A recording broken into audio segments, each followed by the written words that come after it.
कार्यशाला में उपस्थित एनसीसी के हमारे अधिकारी व कैडेट्स, जैसा कि आज का जो कार्यक्रम है वो ड्राइविंग कंट्रोल सिस्टम, क्योंकि आप लोगों का तो प्रशिक्षण कार्यक्रम है ना कैडेट्स का, ये तो एक तरीके से आप लोगों का ये ट्रेनिंग प्रोग्राम है।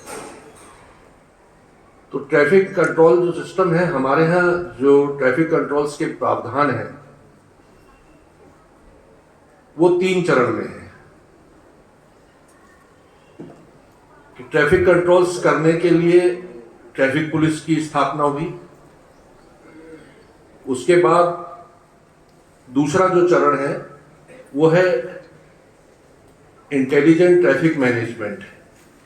जब आप बहुत बड़े शहरों में जाते हैं कहीं पर, तो वहां आप देखते हैं कि ऑटोमेटिक सिग्नल प्रणाली के माध्यम से वहां पर ट्रैफिक को कंट्रोल किया जाता है। Red light, yellow light, green light आपको जो पढ़ाई जाती है वो सिस्टम से होता है।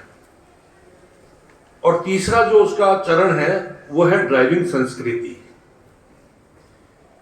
तो जो ट्रैफिक कंट्रोल सिस्टम्स के 2 पार्ट हैं, एक ट्रैफिक पुलिस के द्वारा संचालित किए जाने वाला, एक इलेक्ट्रॉनिक्स माध्यम से जो ऑटोमेटिक अपने आप संचालित होता है। वो दोनों अपना काम विधिवत जो निर्धारित होता है उसको करते हैं। लेकिन जो ट्रैफिक की समस्या पैदा होती है वो पैदा होती है ड्राइविंग सेंस से, कि हम जब वाहन लेकर के सड़क पर निकलते हैं तो हम ड्राइविंग संस्कृति का कितना पालन करते हैं। क्या हमें वाहन चलाने से पहले ड्राइविंग रेगुलेशंस को जान लेना चाहिए? ड्राइविंग रेगुलेशंस क्या चीज है जो ये निर्धारित करता है कि हम लोगों को वाहन का संचालन किस प्रकार से करना है, कितनी आयु में करना है। आप में से यहां कितने कैडेट्स इस तरीके के हैं जो वाहन चलाना जानते हैं? 2 पहिया वाहन, हाथ उठाएं, क्योंकि यहां झूठ नहीं बोलना है, ये ट्रेनिंग प्रोग्राम है। गर्ल्स में भी और बॉयज में भी हाथ उठाइए जो 2 पहिया वाहन चलाना जानते हैं। और 4 व्हीलर कितने बच्चे चलाना जानते हैं? कर लीजिए आप नीचे।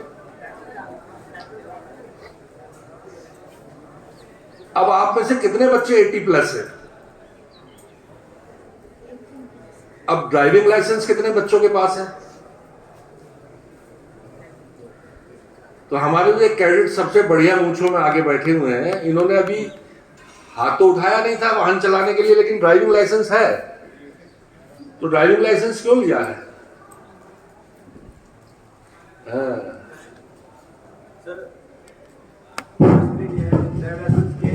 हमें कोई दिक्कत नहीं हुई, हम पहले से ऐसे कैडेट हैं, हमें कोई रोके तो हम उसे अपना ड्राइविंग लाइसेंस दिखाएं।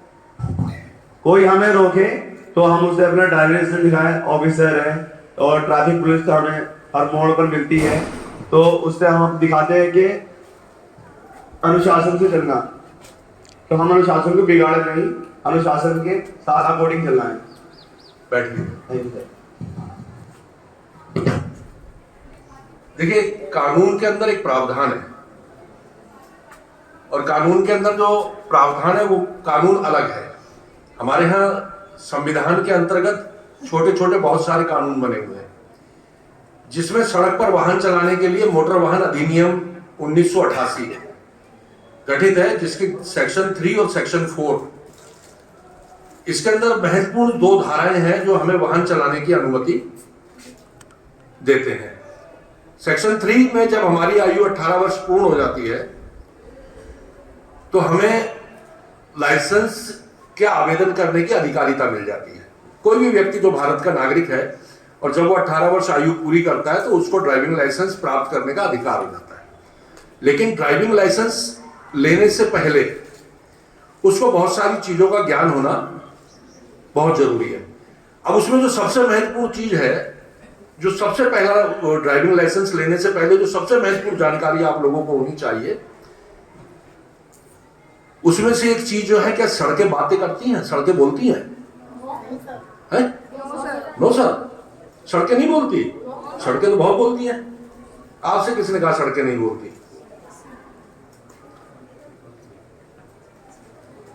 अब यही चीज जो महत्वपूर्ण है जिसको आपको जानना है यहां पर, रोड साइन लैंग्वेज, जिसको कहा गया है हिंदी में सड़क चिन्ह भाषा, वो एक मूक लैंग्वेज है, यानी कि साइलेंट लैंग्वेज, मूक भाषा। एक जैसे गूंगा बात करता है ना, अगर गूंगे व्यक्ति को पानी चाहिए तो वो इशारा करता है कि भाई मुझे पानी दे दीजिए, या गूंगा व्यक्ति पेन मांगता है तो वो इशारा करता है, मुंह से नहीं कहता मुझे पेन दे दीजिए। इसी तरीके से सड़कों की जो भाषा है वो मूक है, लेकिन वो बोलती हैं, सड़कें बोलती हैं, सड़कें हमें निर्देश देती हैं, सड़कें हमें सूचना देती हैं, सड़कें हमें आदेश देती हैं। 3 तरह की भाषा है सड़कों की, जिसको कहा गया सूचनात्मक, निर्देशात्मक और आदेशात्मक। अब आप जब सड़क के ऊपर चलते हैं तो एक माइल स्टोन लगा हुआ है, सड़क के किनारे एक पत्थर देखते होंगे आप, उस माइल स्टोन के ऊपर लिखा हुआ है कि अमरोहा 18 किलोमीटर, उस माइल स्टोन की बैक साइड में लिखा हुआ है गजरौला 12 किलोमीटर। तो अब आप जब आपकी निगाह उस पर पड़ेगी तो आप उसको पढ़ेंगे तो वो आपको क्या प्राप्त हुआ, वहां से सूचना प्राप्त हुई। क्या प्राप्त हुई? सूचना प्राप्त हुई कि यहां से अमरोहा 18 किलोमीटर है और गजरौला जो है 12 किलोमीटर है। लेकिन अब हम आगे चले, वहां पर एक रोड साइन बना हुआ है राउंड के अंदर। किसमें बना हुआ है? राउंड के अंदर, और उसमें एक हॉर्न का आइकॉन बना हुआ है, जैसे बाजा होता है ना, उस तरीके का आइकॉन बना हुआ है, और उसके ऊपर एक क्रॉस का निशान लगा हुआ है। उसने आपको क्या कहा? आगे मोड़ है, नहीं, मैंने क्या कहा, एक बाजा बना हुआ है और बाजे के ऊपर एक क्रॉस का निशान लगा हुआ है। सर हॉर्न नहीं बजाना। तो वहां उस चिन्ह ने आपको क्या किया? आदेश दिया। क्या दिया? आदेश दिया। उसने कहा कि आपको यहाँ हॉर्न बजाना मना है। इसी तरीके से नीचे बैलगाड़ी का चिन्ह बना हुआ है, ऊपर क्रॉस लगा हुआ है, तो वहां बैलगाड़ी ले जाना मना है। तो वो चिन्ह जो है हमें आदेश दे रहे हैं। तो 2 चिन्ह मैंने आपको समझाए, एक कौन सा? सूचनात्मक और एक आदेशात्मक। अब एक चिन्ह और आता है,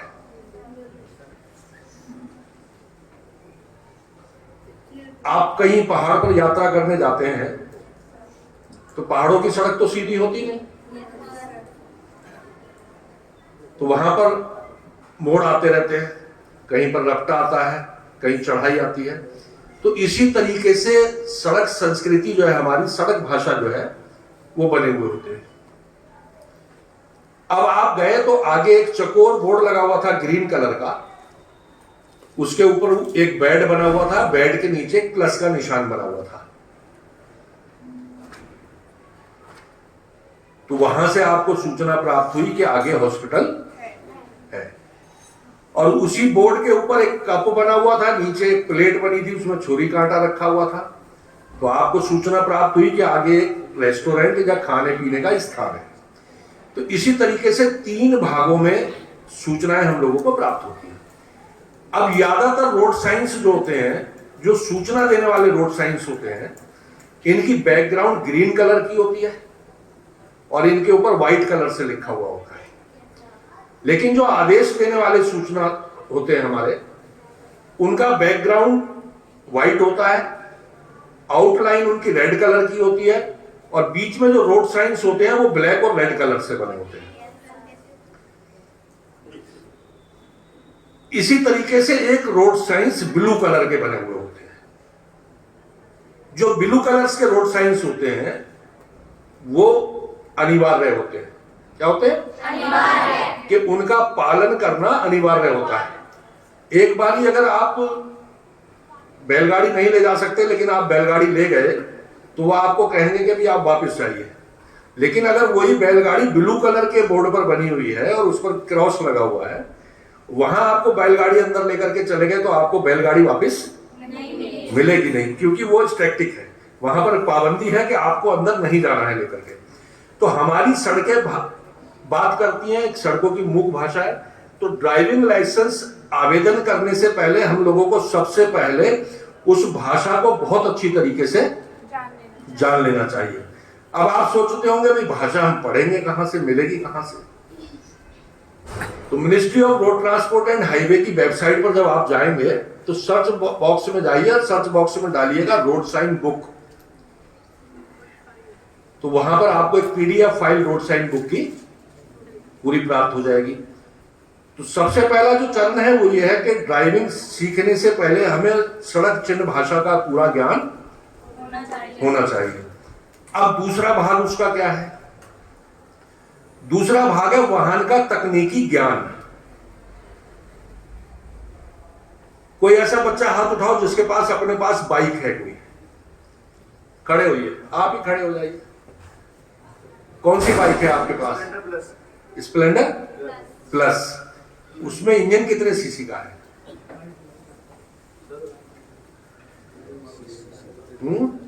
कब से चलाते हैं? कितने दिन हो गए? समथिंग 2 महीने। अच्छा, वो ये बताइए उसके अंदर एंटी ब्रेक सिस्टम है? Anti brake system? दो सर। दो पहिया वाहन के अंदर सेफ्टी डिवाइस कितने होते हैं? सर 2। कौन कौन से? तो हैंड ब्रेक और पिछले गिरी के होते हैं। मैंने सेफ्टी डिवाइस पहचान है जिससे आपकी सुरक्षा होती है। इंडिकेटर होते हैं सर, जो अपने रास्ते अब ये दूसरा पहलू है हमारा ड्राइविंग का। कौन सा पहलू है कि हम जब कोई भी वाहन चलाने जा रहे हैं तो हमें सबसे पहले उस वाहन का तकनीकी ज्ञान होना बहुत जरूरी है। हम जिस वाहन को चला रहे हैं उसकी इंजन की क्षमता क्या है? ऐसा तो नहीं है कि हम अभी उतनी क्षमता का वाहन नहीं चला सकते। इंजन क्षमता के अनुसार हमें टॉक टाइम मिलता है स्पीड का। अब जैसे आपकी वाहन जो है स्प्लेंडर प्लस बताई ना आपने, तो स्प्लेंडर प्लस जो है 125 सीसी की होती है। कितनी की होती है? 125। और सेफ्टी डिवाइस क्या चीज होती है? प्रोडक्टिव डिवाइस कहा गया। दो पहिया वाहन के अंदर सबसे पहला जो प्रोडक्टिव डिवाइस होता है वो हेलमेट होता है, और सेकंड प्रोडक्टिव डिवाइस जो होता है वो साइड मिरर होता है। गाड़ी में 2 शीशे लगे आते हैं ना जब आप मोटरसाइकिल खरीद के लाते हैं। तीसरा जो उसके अंदर सेफ्टी डिवाइस होता है वो एक सेफ्टी गार्ड आगे लगा हुआ था जो आपके पैरों के आगे होता है। चौथा सेफ्टी डिवाइस जो होता है जो पिछले पहिए के ऊपर एक चेन कवर और एक साड़ी जाल लगा हुआ होता है कि कोई महिला अगर साड़ी पहन करके बैठी है तो उसकी साड़ी पहिए के अंदर ना जाए, तो दुपट्टा उसके अंदर लगा। तो मेजर जो होते हैं वो ये 4 प्रोडक्टिव डिवाइस हर मोटरसाइकिल के अंदर होते हैं। और हमारे यहाँ जो सड़क संस्कृति है उसके अंदर सबसे पहले क्या करता है आदमी? हेलमेट नहीं लगाता है क्योंकि बाल उड़ जाएंगे, मेरी तरह गंजा हो जाएगा वो, और साइड मिरर खोल के रख देता है। खोल के नहीं रखता है तो उनको लेगा घुमा करके ऐसे उनका पहाड़ बना देगा और साइड मिरर का इस्तेमाल नहीं करता है। जबकि किसी भी वाहन को सड़क पर चलाने के लिए सबसे महत्वपूर्ण जो योगदान है वो साइड मिरर्स का है। सबसे महत्वपूर्ण योगदान जो ड्राइविंग में है, सुरक्षित ड्राइविंग में, क्योंकि अगर साइड मिरर्स लगे हुए होंगे तो आपको वाहन के पीछे से आने वाले वाहन का एक अक्स मिलता है, आपको पता चलता है कि एक वाहन आपका पीछे से आ रहा है। आप दाएं या बाएं मुड़ रहे हैं तो आपको गर्दन घुमा करके देखने की जरूरत नहीं है। आप उसी साइड मिरर से दोनों तरफ ये देख सकते हैं कि मुझे बाएं मुड़ना है, मेरे पीछे कोई वाहन तो नहीं आ रहा, मुझे बाईं तरफ मुड़ना है, कोई वाहन तो नहीं आ रहा। और कुशलता पूर्वक आप इंडिकेटर का इस्तेमाल करते हुए अपनी दिशा को मुड़ जाते हैं।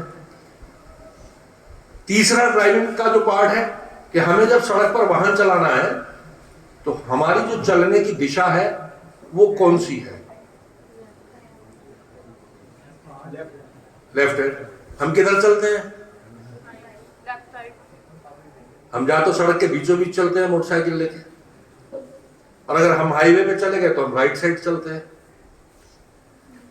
तो लैन ड्राइविंग बोला गया इस चीज को। तो लैन ड्राइविंग जो है ये एक सबसे महत्वपूर्ण विषय है जिसका पालन करना बहुत अनिवार्य होता है। अगर आप सड़क का प्रयोग कर रहे हैं और आप सड़क संस्कृति का प्रयोग नहीं करते तो वहां पर आप दुर्घटना का शिकार होते हैं। हमारे देश के अंदर प्रतिवर्ष लगभग 5 लाख सड़क दुर्घटनाएं घटित होती हैं। जिसमें इतने ही लोग आंशिक रूप से या गंभीर रूप से घायल होते हैं। और पिछले 10 वर्षों का जो डाटा है, 1,48,000 से लेके 1,53,000 तक लोगों की मृत्यु प्रति वर्ष हुई है। बैठ जाइए बेटा। और जो उसमें सबसे ज्यादा मृत्यु हुई है, उसका जब दर निकाली गई कि एक्सीडेंट में जिन लोगों की जान गई है उनकी आयु क्या रही है, तो उनकी आयु है 15 वर्ष से लेकर 40 वर्ष के बीच की। अब वो 15 वर्ष वाले कौन है? आप जैसे किशोर, जिन्होंने घर से बाइक उठाई बगैर बताए और लेकर के, एक दोस्त मिला, चल तू भी बैठ जा, दूसरा मिला तू भी बैठ जा, तीसरा मिला तू भी बैठ जा, बैठे 4 जने और दौड़ा रहे हैं। ग्रामीण परिवेश में रहते हैं, सड़क से जानवर कोई छोटा सा निकला, वो अचानक सड़क के ऊपर आ गया, आपकी बाइक उससे टकराई, बाइक ने सड़क के ऊपर कलाबाजी खाई, अब आप चोटिल हो गए। तो ड्राइविंग लाइसेंस लेने से पहले ड्राइविंग रेगुलेशंस को पढ़ना बहुत अनिवार्य है। 2 पहिया वाहन कितने लोगों के लिए बना हुआ है बैठने के लिए?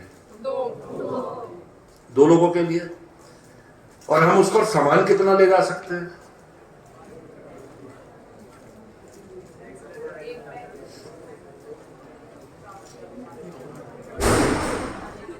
अगर 2 पहिया वाहन में पीछे एक छोटा सा लगेज लगा हुआ होता है ना सामान रखने के लिए, तो वो केवल सेफ्टी पर्पज से लगा हुआ है कि आपके पास कोई छोटा सा ट्रेवल बैग अगर है जिसकी लंबाई किसी भी दृष्टि से 53 सेंटीमीटर से अधिक नहीं होनी चाहिए और उसकी ऊंचाई 33 सेंटीमीटर से अधिक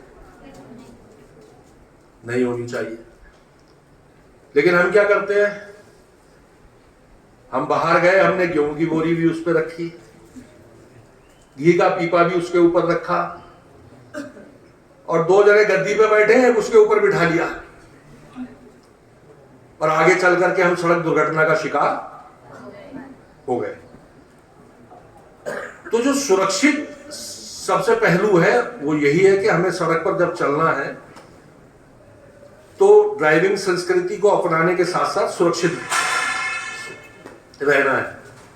सुरक्षित रहने का सबसे बेहतर जो उपाय है वो यही है कि हम सड़क और यातायात नियमों का पालन करें, और जब हम उनका पालन करेंगे तो पूर्ण रूप से सुरक्षित रहेंगे। तो जैसे मैंने आपको बताया कि साइन लैंग्वेज आपको कहां से मिलेगी? Ministry of road transport highway की वेबसाइट से। वहां से आप डाउनलोड करिए, उसको पढ़िएगा। उसी बुक के अंदर एक पूरा चैप्टर रोड सेफ्टी का है, सड़क सुरक्षा। सड़क सुरक्षा क्यों कहा गया है? सड़क पर होने वाली दुर्घटनाओं को रोकना या उनको कम करना, और सड़क दुर्घटना में घायल पीड़ित व्यक्ति की मदद करना। तो जो घायल व्यक्ति की मदद करने वाला व्यक्ति है उसको क्या कहते हैं?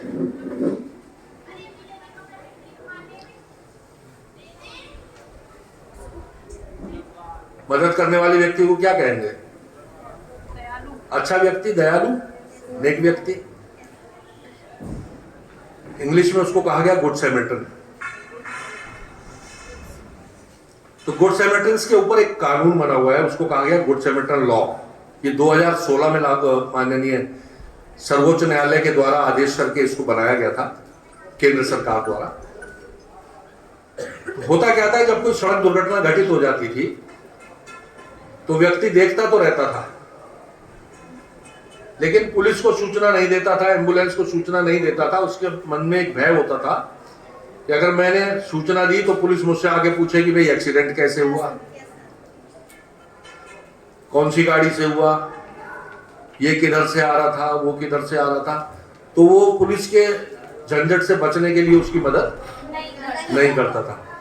लेकिन आपको अब यहाँ पे मैं बताऊंगा कि गुड सैमरिटन लॉ जो बना है उसके अंतर्गत अब अगर सड़क दुर्घटना पीड़ित व्यक्ति की आप मदद करते हैं तो मदद करने पर पुलिस के द्वारा किसी भी प्रकार की पूछताछ आपसे नहीं की जाएगी, आपको किसी भी मुकदमे में गवाह नहीं बनाया जाएगा। अगर आप स्वेच्छा से गवाह बनना चाहते हैं तो बन सकते हैं, लेकिन पुलिस के द्वारा आपको जबरदस्ती गवाह नहीं बनाया जाएगा। दूसरी चीज, अगर किसी घायल व्यक्ति को आप किसी निकटतम हॉस्पिटल में ले जाते हैं तो वो हॉस्पिटल उस घायल व्यक्ति का इलाज निःशुल्क करेगा, वहां पर मदद करने वाले व्यक्ति को कोई भुगतान नहीं करना है। ये गुड सैमरिटन लॉ के अंदर प्रावधान है। आप लोग सड़क दुर्घटना में घायल व्यक्ति की मदद किस प्रकार से कर सकते हैं? अगर आपकी मौजूदगी में कोई सड़क दुर्घटना घटित हो जाती है तो आपकी उसकी मदद किस प्रकार से कर सकते हैं? उसके लिए एक आम नागरिक के पास दो महत्वपूर्ण सेवाएं हैं, डायल 112 और 108। आपको सिर्फ इतना काम करना होता है कि आप चाहे तो 112 पर सूचना दे दीजिए और चाहे 108 पर दे दीजिए। उनको जगह की लोकेशंस, दुर्घटना में घायल व्यक्तियों की संख्या किस लिए बतानी है मैं आपको बताता हूं। मान लीजिए एक छोटी कार, जब कोई लोडिंग का छोटा वाहन है, उसमें 6 लोग घायल हो गए, आपने ये तो बता दिया कि वहां एक्सीडेंट हो गया, लेकिन आपने ये नहीं बताया कि 6 लोग घायल हैं। तो वहां से जो पहले एम्बुलेंस आएगी वो एक ही आएगी। अगर आपने उनको ये बता दिया कि 6 लोग घायल हैं तो वहां से जो एम्बुलेंस आएगी वो 6 लोगों को लेने के उद्देश्य से आएगी, यानी कि वो 2 से अधिक एम्बुलेंस वहां पर आएंगी जिसमें 6 घायल व्यक्ति को कैरी किया जा सकता है। हमें सबसे महत्वपूर्ण जो चीज है वो यही है कि हम अगर व्यक्ति को लेकर के खुद हॉस्पिटल जाते हैं तो हमें एक वाहन की आवश्यकता होगी, किसी संसाधन की आवश्यकता होगी, लेकिन 108 और 112 जो है वो सरकार के द्वारा निःशुल्क उपलब्ध है। इसी प्रकार से जरूरी नहीं है कि किसी सड़क दुर्घटना में ही आप इनका प्रयोग करेंगे।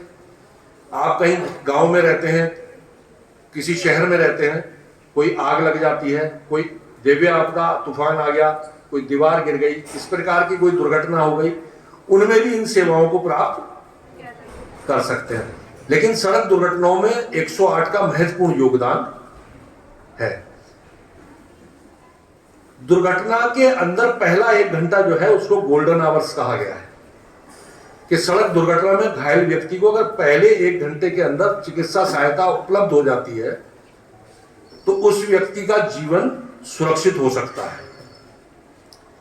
सड़क दुर्घटना में होता क्या है, आदमी गिरता है सड़क पर, हाथ पैर चोटिल होते हैं, उसके शरीर से खून बहना शुरू हो जाता है, और जब व्यक्ति के शरीर में से खून निकलना शुरू हो जाता है तो उसका ऑक्सीजन लेवल ऑटोमेटिकली डाउन होना शुरू हो जाता है और ज्यादा खून बहने की वजह से उस व्यक्ति की मृत्यु हो जाती है।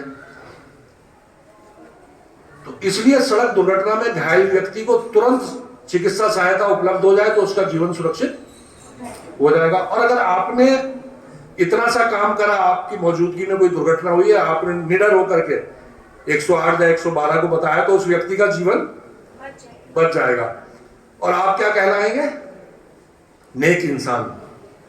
अब ऐसे लोगों के लिए डिस्ट्रिक्ट रोड सेफ्टी कमेटी के द्वारा एक प्रावधान है, अगर आप सड़क दुर्घटना में घायल किसी व्यक्ति की मदद करते हैं तो जनपद के डिस्ट्रिक्ट मजिस्ट्रेट के द्वारा एक प्रशस्ति पत्र और 2000 रुपए की नगद राशि उसको पुरस्कार स्वरूप दी जाती है।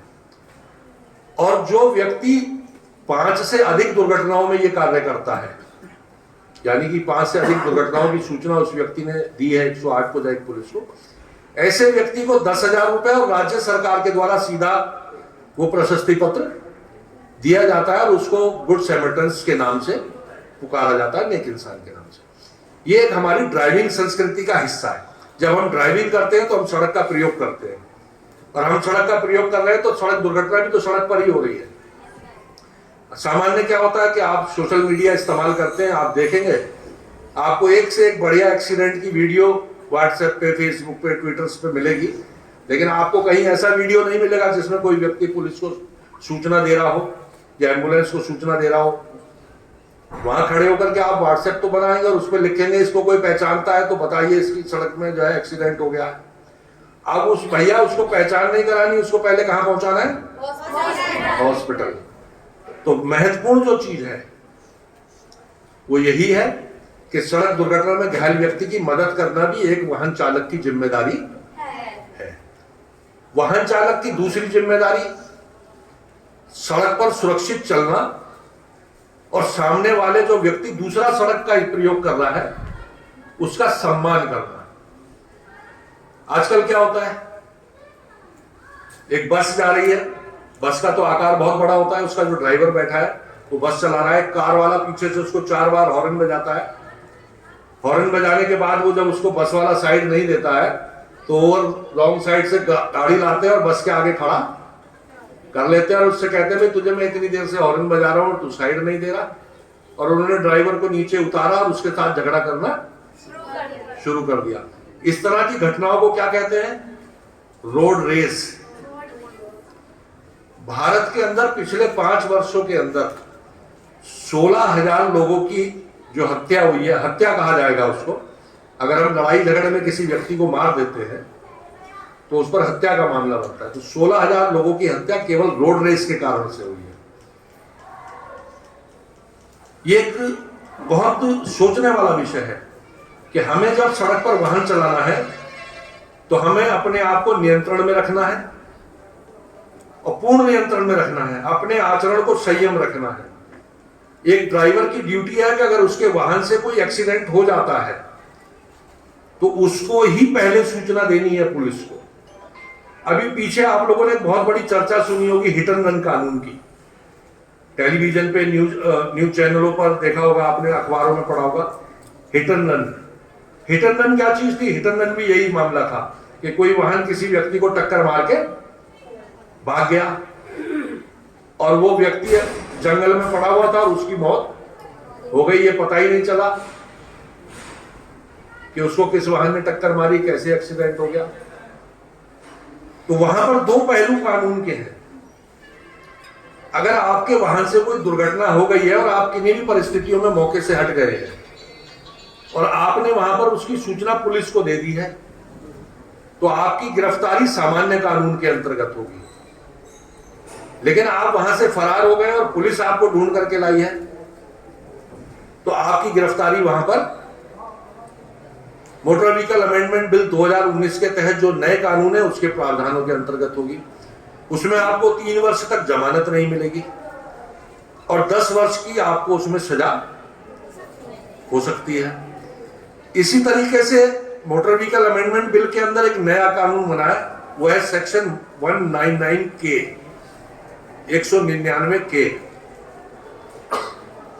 आप में से जैसे बहुत सारे बच्चे यहां बैठे हैं जिनकी उम्र 18 साल से कम है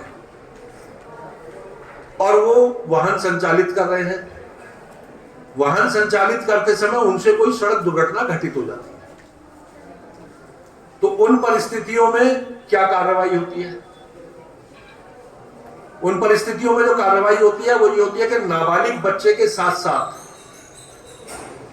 उसके माता पिता, अभिभावक, जिस व्यक्ति ने उनको वो वाहन संचालित करने के लिए दिया था उसके खिलाफ भारतीय दंड प्रक्रिया के तहत एक मुकदमा चलाया जाता है।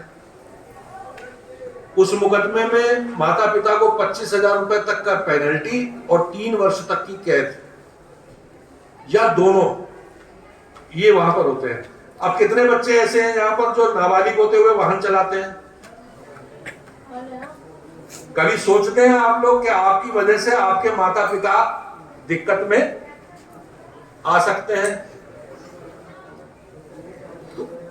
तो आपको क्या करना है? आपको जब तक वाहन संचालित नहीं करना है जब तक आप वैध ड्राइविंग लाइसेंस धारण नहीं कर लेंगे। और एक जो सबसे महत्वपूर्ण चीज है कि अगर नाबालिग होते हुए आपके साथ कोई सड़क दुर्घटना होती है तो जो 18 वर्ष की आयु पूर्ण करते ही आपको ड्राइविंग लाइसेंस मिल जाता है, वो ड्राइविंग लाइसेंस आपको 25 वर्ष की आयु के बाद मिलेगा। और आप अगर उस दुर्घटना के बाद आपको 25 वर्ष की आयु तक प्रतिबंधित कर दिया जाएगा, ब्लैक लिस्टेड, और वहां पर अगर आप वाहन चलाते हुए पकड़े जाते हैं तो फिर आपको 1 लाख रुपए तक के दंड से दंडित किए जाने का प्रावधान है। अगर हमारे खिलाफ कोई आईपीसी के अंतर्गत मुकदमा लिखा जाता है नाबालिग उम्र में, तो उसका सबसे बड़ा जो प्रभाव पड़ता है वो कहां पर पड़ता है आपके जीवन में। आप अगर एनसीसी लेकर के कैडेट से एनसीसी के और इस विषय को पढ़ रहे हैं, तो इसके पीछे की आपकी मूल धारणा क्या है? राष्ट्र की सेवा के लिए पुलिस में जाना, राष्ट्र की सेवा के लिए सेना में जाना, सरकारी नौकरी पाने के लिए आपको बेनिफिट्स मिलता है एनसीसी पढ़ने का। लेकिन अगर नाबालिग होते हुए आपसे कोई दुर्घटना घटित हो जाती है और आईपीसी के तहत आपके खिलाफ कोई मुकदमा कायम हो जाता है, तो आपकी नौकरी में, आपके सपनों में वो एक सबसे बड़ी बाधा उत्पन्न हो जाती है। कब तक के लिए? जब तक आप उसमें निर्दोष करार नहीं दिए जाते। अगर मुकदमा कायम हो गया, जब आपको अदालत ये कह देगी आप निर्दोष हैं, आप दोषी नहीं है, तभी आपको वो नौकरी मिलनी है। वरना जब आपका वेरिफिकेशन होगा तो सबसे पहले लिखा हुआ आएगा कि भाई इसके खिलाफ इतने मुकदमे न्यायालय में विचाराधीन है, फलाना मुकदमा नंबर फलाना।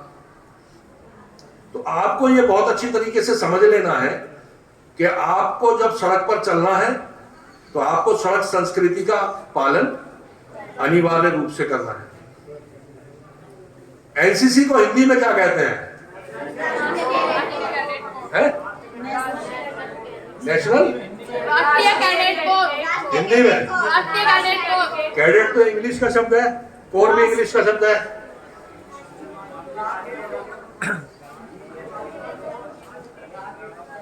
अरे भाई, राष्ट्रीय छात्र सेना। क्या? राष्ट्रीय छात्र सेना। और सेना कहां से चलती है? डिसिप्लिन से, अनुशासन से। और अगर एक एनसीसी कैडेट सड़क के ऊपर अनुशासन तोड़ेगा तो उसको दंड कितना मिलना चाहिए? दुगना। श्योर? पक्का एकदम? आप सिक्योरिटी दे रहे हैं क्योंकि यहाँ ट्रैफिक सब इंस्पेक्टर बैठे। आप जब भी बगैर हेलमेट मिलेगा और ये पता चलेगा, क्योंकि वीडियो बन रही है आपकी लाइव, या आपको मिलेगी चैनल पे देखने के लिए परसों। चैनल का नाम बताऊं? दी रोड सेफ्टी शो। दी इंग्लिश में लिखते ना THE, the road safety show. ठीक है, तो वहां पर ये अपलोड होगा पूरा वीडियो बनने के बाद।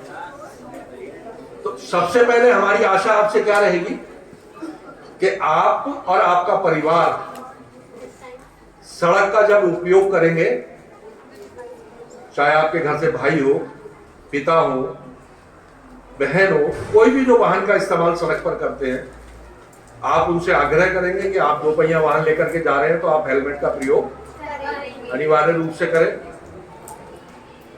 आप 4 पहिया वाहन से जा रहे हैं तो सीट बेल्ट अवश्य लगाएं।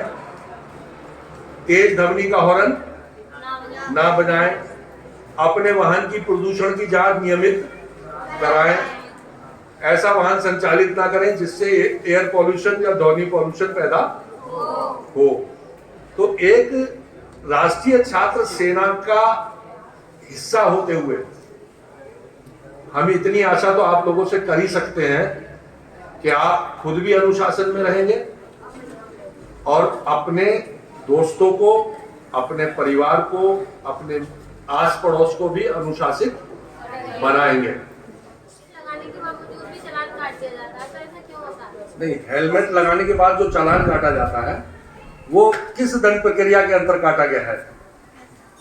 हेलमेट के, अगर आपने हेलमेट लगा रखा है और आपका बगैर हेलमेट का चालान काट दिया गया तो दंडनीय उस अधिकारी के खिलाफ जिसने चालान काटा है उसके खिलाफ कार्रवाई होगी।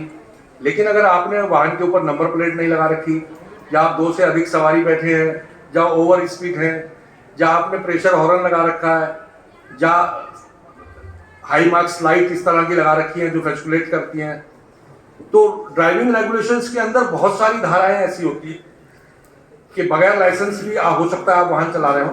अगर आपने हेलमेट लगाया हुआ है तो ये जरूरी नहीं है कि अब आपने हेलमेट लगाया हुआ है तो बाकी सारे अपराधों में आपको छूट मिल गई। सर ट्रैफिक पुलिस वालों को तो चालान काटना अलाउ है, लेकिन ये जो हमारी वर्दी में जो घूमते हैं पुलिस वाले, ये क्यों चालान काटते हैं? बेटा वो भी चालान काटेंगे और वो भी अलाउ है, लेकिन ट्रैफिक पुलिस का देखिए मैं आपको बताता हूँ, मोटर वाहन अधिनियम के अंतर्गत एक प्रावधान है, निर्धारित है कि कोई भी पुलिस अधिकारी या कर्मचारी जो सहायक उप निरीक्षक के पद से निम्न नहीं होगा, यानी कि उसके कंधे पर 1 स्टार या 3 फीती से नीचे का अधिकारी नहीं होगा। जैसे अब हमारे ये साथी खड़े हैं तो इनको 3 फीती मिली हुई है, तो अगर 3 फीती नहीं होगी तो 1 स्टार लगा हुआ होगा। उनसे नीचे का अधिकारी नहीं होगा, वो चाहे नागरिक पुलिस से हो, चाहे ट्रैफिक पुलिस से हो, चाहे परिवहन विभाग से हो, उनको चालान करने का अधिकार है। और इस असुविधा से बचने के लिए सबसे बेहतर तरीका यही है कि ड्राइविंग रेगुलेशंस का पालन करिए, सड़क पर जब भी वाहन चलाएं सुरक्षित ढंग से वाहन चलाएं और जो यातायात के नियम निर्धारित हैं उनका पालन करें।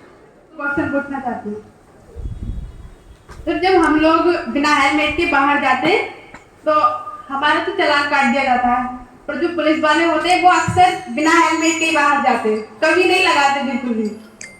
देखिए मैंने क्या कहा आपको अभी कि एक सड़क संस्कृति का जो पालन करना है वो सभी नागरिकों की जिम्मेदारी है।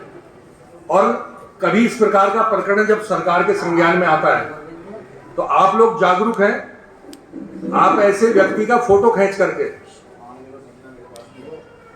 यूपी पुलिस का एक ट्विटर हैंडल है उस पर डाल सकते हैं, IGRS पोर्टल के माध्यम से आप शिकायत कर सकते हैं। लेकिन जो दंड का प्रावधान है वो चाहे कितने भी बड़े पद के ऊपर कोई व्यक्ति हो, सबके लिए सामान्य एक ही कानून है और एक ही दंड का प्रावधान है, उसमें विशेष छूट नहीं है किसी।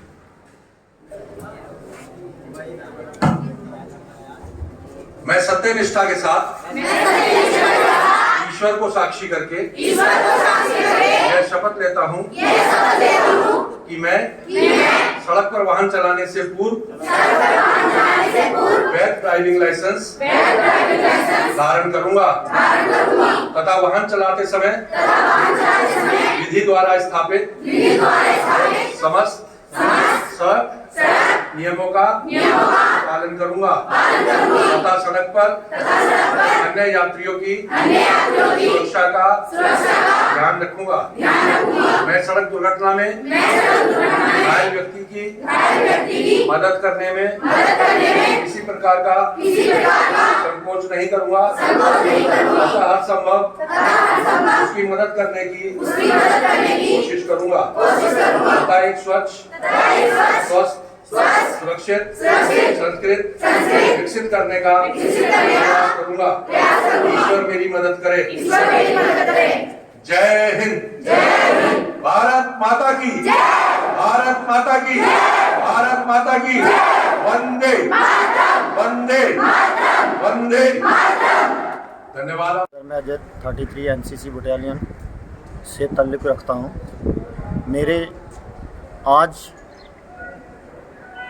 ट्रैफिक सुरक्षा के संदर्भ में बोलना चाहता हूँ कि हर व्यक्ति अगर ट्रैफिक का पालन सही तरीके से करेगा और 2 वैन हो गया, 4 वैन हो गया, 4 व्हील गाड़ी हो गया, इनके बीच में अगर वो अपनी स्पीड को अनुशासन के तहत रख के चलाएगा तो हमारे देश में कम से कम जो हैं सड़क दुर्घटना होंगी।